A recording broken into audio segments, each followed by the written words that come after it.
Fala meus amigos, tudo bem com vocês? Meu nome é Wallace, muito prazer, se você não me conhece, está começando aqui mais um fechamento da semana, hoje dia 29 de outubro, fechando o mês aqui também no gráfico do Ibovespa, né? Um mês negativo aí, eu acho que caiu quase 7%, se eu não me engano, esse mês, então tivemos um mês negativo. Mas antes da gente ir aqui para o gráfico, vou trazer uma breve reflexão aqui. Para quem me acompanha sabe que essas reflexões aí são, às vezes, comentadas aqui por mim, que ajudam no fator emocional, no fator mentalidade, né? E hoje a reflexão que eu quero trazer para vocês é sobre os sentimentos que temos na hora que estamos operando, que eles são muito importantes, eles funcionam como uma espécie de termômetro, né? Você presta atenção nesses sentimentos enquanto você está operando.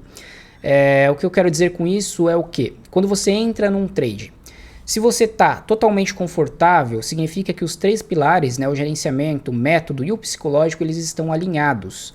É normal sentir algum tipo de... quando você está, por exemplo, jogando algum tipo de jogo, né? Por exemplo, poker. Quem joga poker aí, né?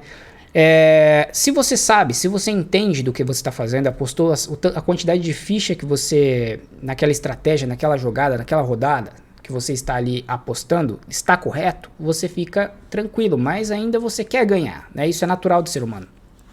No mercado financeiro é a mesma coisa, tá? Não me entendam mal, não estou comparando com o jogo, mas muita gente fala aí os players, os big players, nada mais é do que os jogadores de mercado. Você é um jogador do mercado, só que você tem que ser o quê? O jogador profissional e não o jogador ali que está jogando somente por sentir a sensação de jogar. Não, o jogador profissional. E esses jogadores profissionais, eles sabem lidar muito bem com questões de probabilidade. E eles entendem muito bem que são probabilidades, mas eles querem ainda assim ganhar, né? O Alexander Elder fala que os traders profissionais, você não sabe se eles estão ganhando ou perdendo. Momentos de euforia no mercado em que você sobe em cima da cadeira, pula e não sei o que, porque você teve um gain, na PNL eles vão dizer que isso é saudável, porque você está dizendo para o seu cérebro que você não só fez a sua obrigação, mas você é gostoso ganhar e ele quer repetir esse comportamento de disciplina, de leitura de mercado, de você ter sido profissional, né? Mas tem que tomar muito cuidado com isso. Por quê? Porque quando você encarar as percas, você não vai fazer a mesma coisa, né? Então assim, eu sou mais da questão de eu vou comemorar ou eu vou ficar em paz comigo mesmo por ter feito minha obrigação. Nenhum nem outro, né?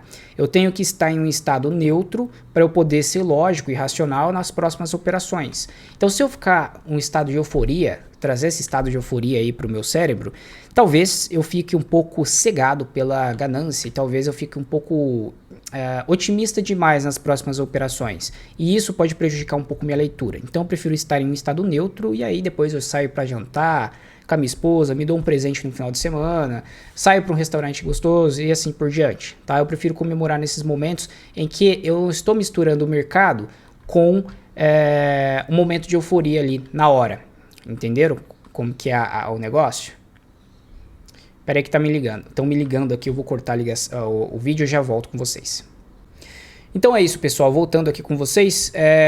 Agora voltando lá atrás, né, nas questões de saber, né, usar essas emoções que você sente na hora que está operando para poder diagnosticar qual que é o pilar, né, que vocês estão errando.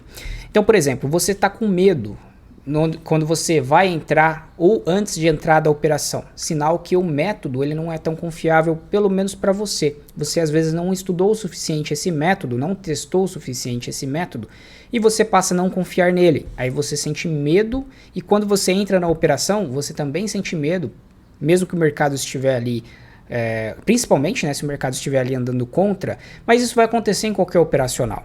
Isso vai acontecer em qualquer operacional.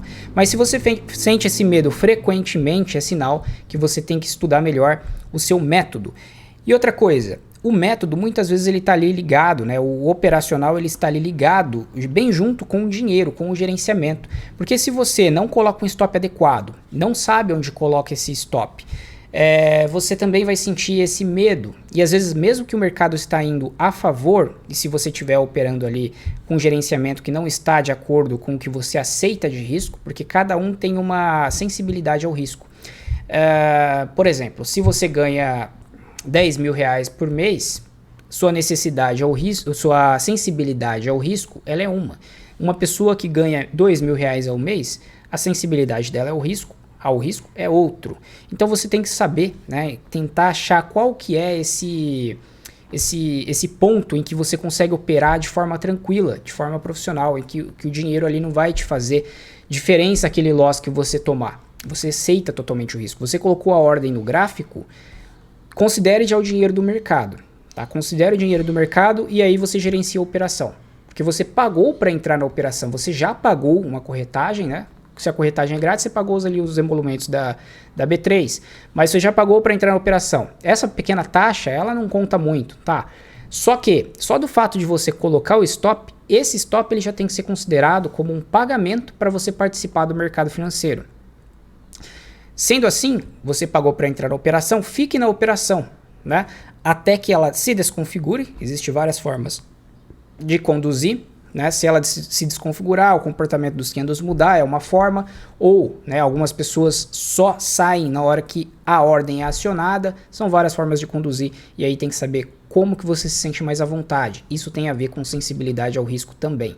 Mas, novamente falando, para quem vai sair com essa leitura de contexto, se desconfigurou ou não, todo estudo pode ser pouco, né? Tem que estudar muito para saber se desconfigurou ou não. Então estude o comportamento de barras, o comportamento de contexto, para você saber se realmente desconfigurou ou se só fez uma barrinha branca ali, né, andou um pouquinho contra você, às vezes não se desconfigurou.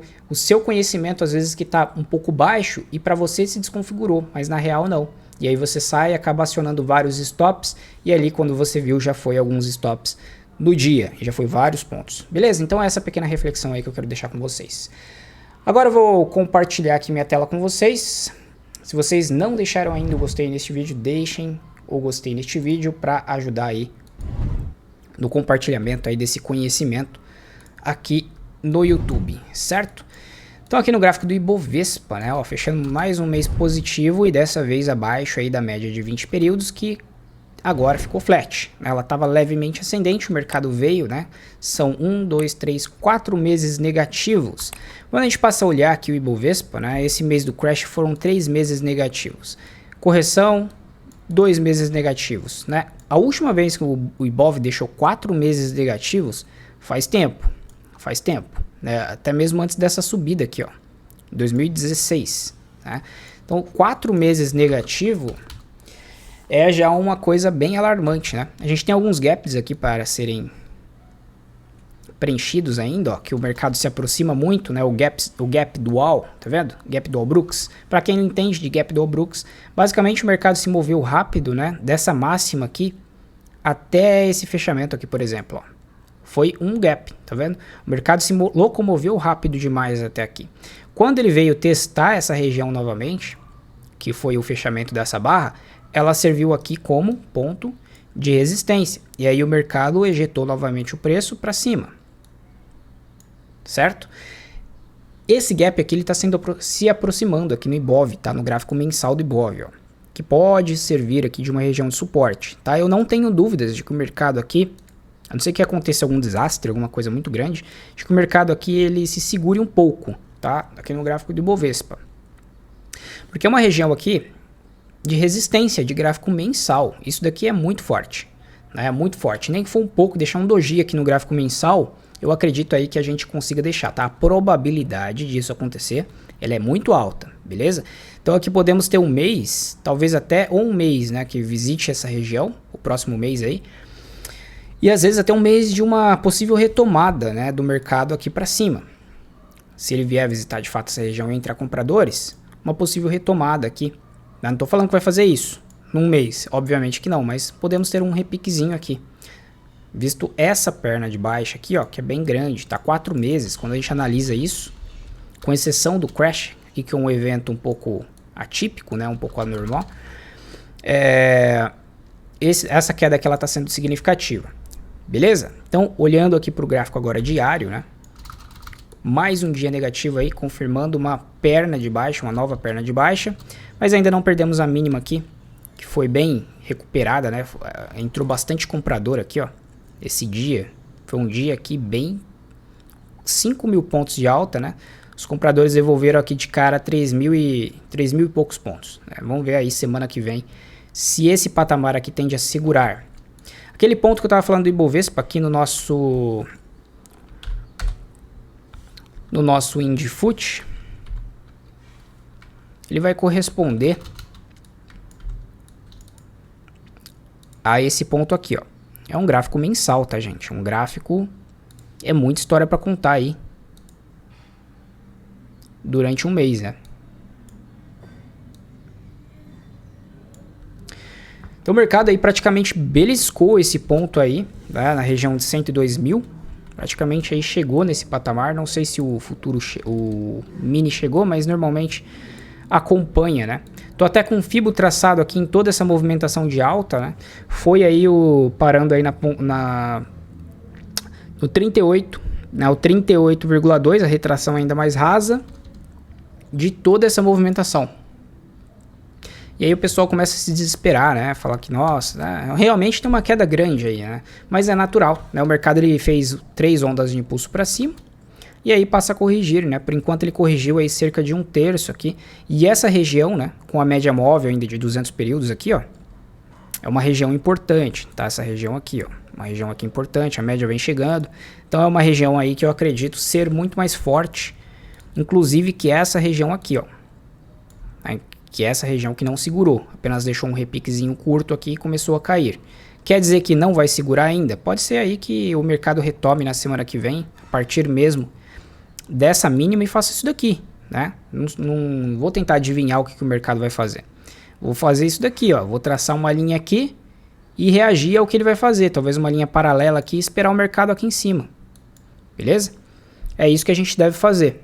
Reagir às movimentações do gráfico, tentar achar o comportamento que ele tá e fazer as operações a favor disso, certo? Então, beleza. Vamos lá estudar um pouco, né? O gráfico aqui de 5 minutos que tivemos aqui hoje, mais um dia lateral aí. É um dia de tendência, só que é um dia com lateralidades, né? Foi operado para ambos os lados. Tivemos a operação de alta, depois uma forte operação de queda, que vem visitar essa mínima. Depois outra operação de alta, tentativa de pivô, fracassou. Queda, formou uma linha de tendência. O mercado vem perdendo força, ó.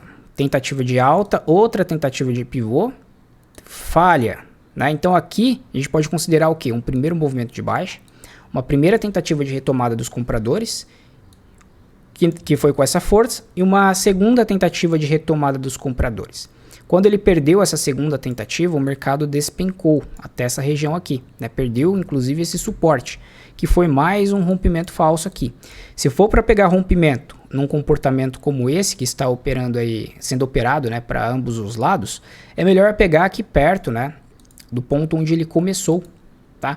Ou escolha por vender retrações da movimentação, ó.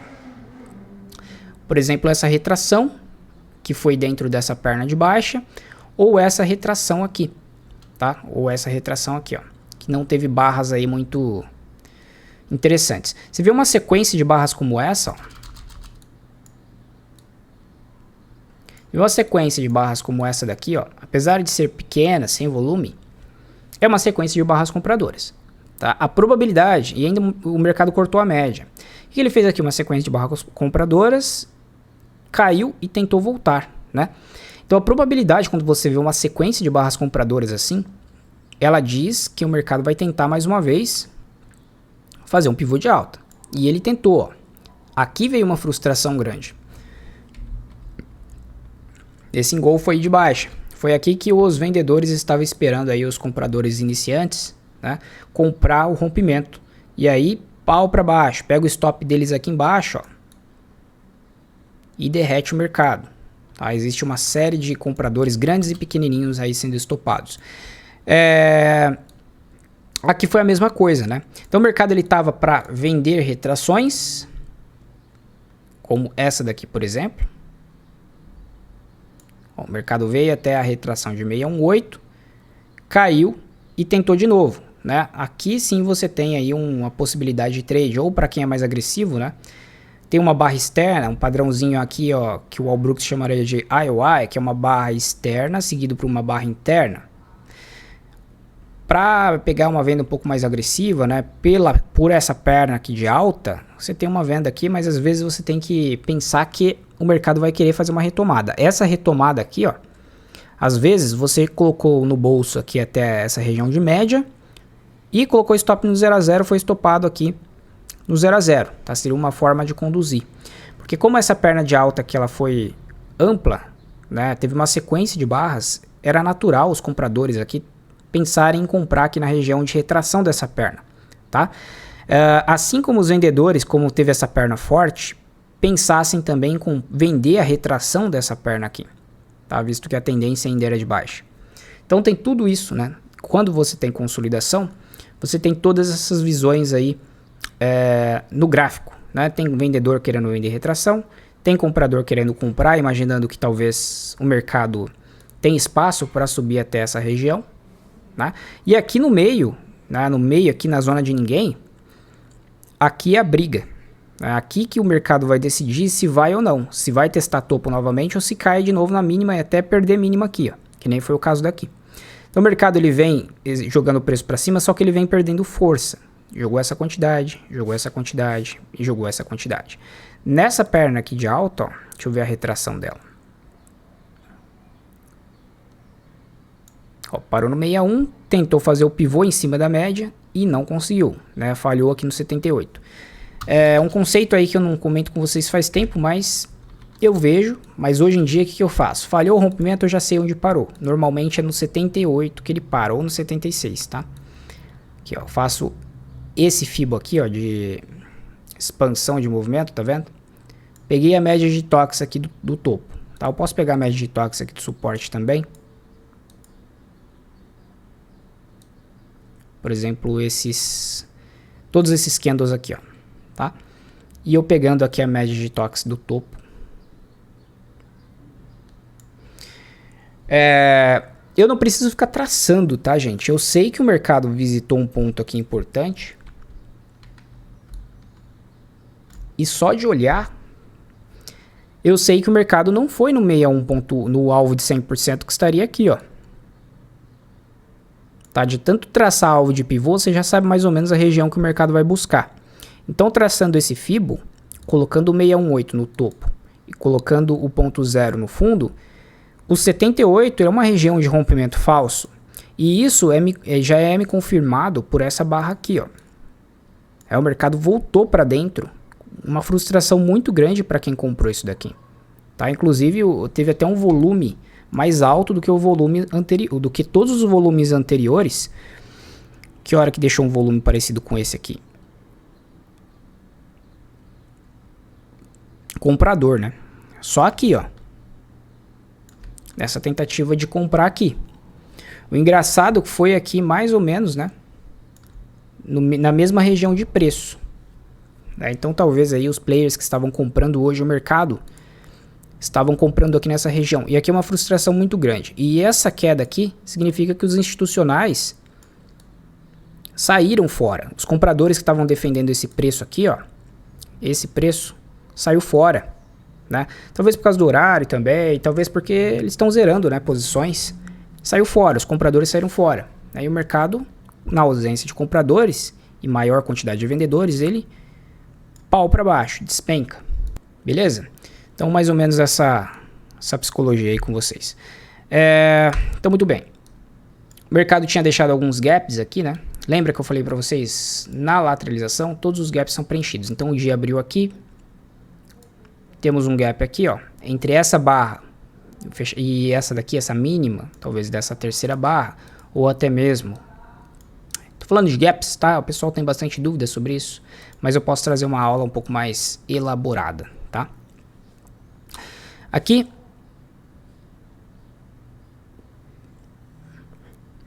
temos um gap aqui que foi preenchido.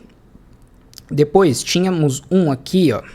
Tá vendo que da mínima dessa barra até o fechamento dessa, apesar que esse pavio tomou, tá? Esse pavio tomou, só que se for considerar, né, a última barra compradora, que foi a última máxima rompida, que foi esse pavio aqui, ó. Tá vendo? O mercado foi acima e caiu, né? A última máxima rompida, que foi esse pavio aqui. Então, digamos que isso aqui seja uma correção do mercado, certo? Isso daqui, ó. A partir dessa mínima até aqui embaixo, onde o mercado corrigiu, era um gap. Tudo isso daqui de barra. O mercado se comoveu muito forte. É um gap de tempo gráfico maior. A gente tem uma barra grande. Se você for juntar todas essas barras, talvez uma barra de 15 minutos, não sei. É um gap. Então aqui ó, o mercado veio encontrar resistência nesse ponto. Tá? Veio encontrar resistência aqui nesse ponto. O que mais? Lateralidade, todos os gaps vão ser preenchidos, né? O gap de média. Aqui, por exemplo, ó, o mercado rompeu, a média ela está descendente. Existe um gap entre essa média descendente e o mercado. Nem que o mercado fique lateral.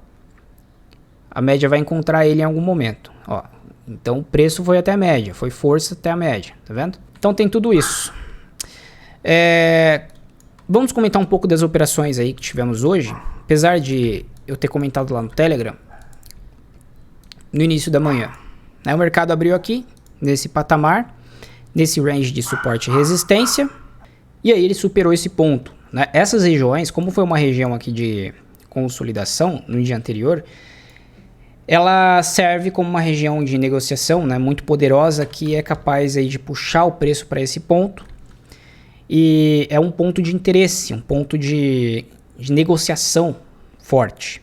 Né? Vamos examinar aqui pontos de consolidação em que o mercado faz esse retorno. Vou pegar até um movimento pequeno aqui. Ó. Esse é um ponto de consolidação em que o mercado fez o retorno para dentro dele e parou no meio. Que mais? Deixa eu ver aqui. São vários pontos, tá, gente? Ó, esse é um ponto de consolidação. O mercado foi, voltou para dentro dele. Quando voltou, ele completou esse ponto aí e rompeu para baixo. Será que continuou? Ó, ele serviu como resistência, fechou aqui dentro. Acho que foi o mesmo dia, tá? Deixa eu ver aqui, peraí. O mercado abriu. O mercado abriu aqui, ó. Foi a abertura do mercado, foi aqui. Então vejam só, o mercado visitou o centro dessa região do dia anterior. Mesma coisa de hoje, só que em escala bem menor, né? Tá vendo? Foi embora, né? Rompeu. E aí ele voltou no final da tarde para dentro dele, perdeu, né, a região e depois fechou aqui dentro, no mesmo preço. Tá? São regiões de interesse. Tá? Basicamente falando, é isso. Então olha só que interessante, né? O mercado perdeu aqui. Aqui foi um trade até inclusive que eu comentei com o pessoal lá à tarde, os conceitos dele. Ele não vem só por esse sinal aqui de gatilho, ele vem desde aqui, ó.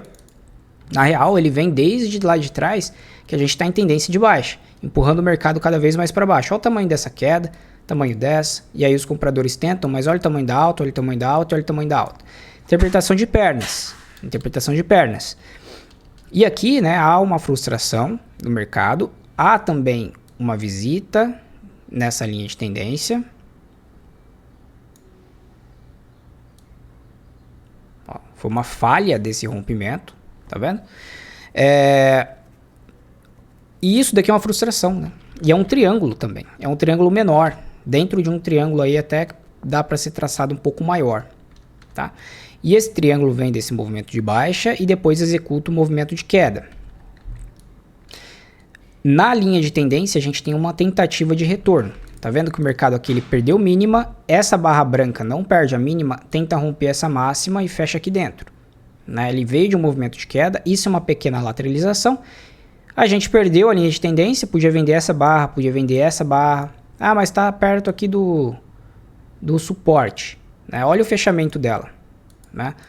Tá entrando o quê? Momento de rompimento. O mercado está rompendo. Tá? Maneira clássica de traçar isso daqui seria pegar o alvo do triângulo aqui. 61.8 é um ponto legal para fazer a realização. Depois 100%. Pico de volume. Né? Ampla barra no final do movimento pode zerar o trade. Né? Se não quiser zerar, zera na próxima barra. Mas você corre o risco de tomar uma barra dessa daqui. Ó.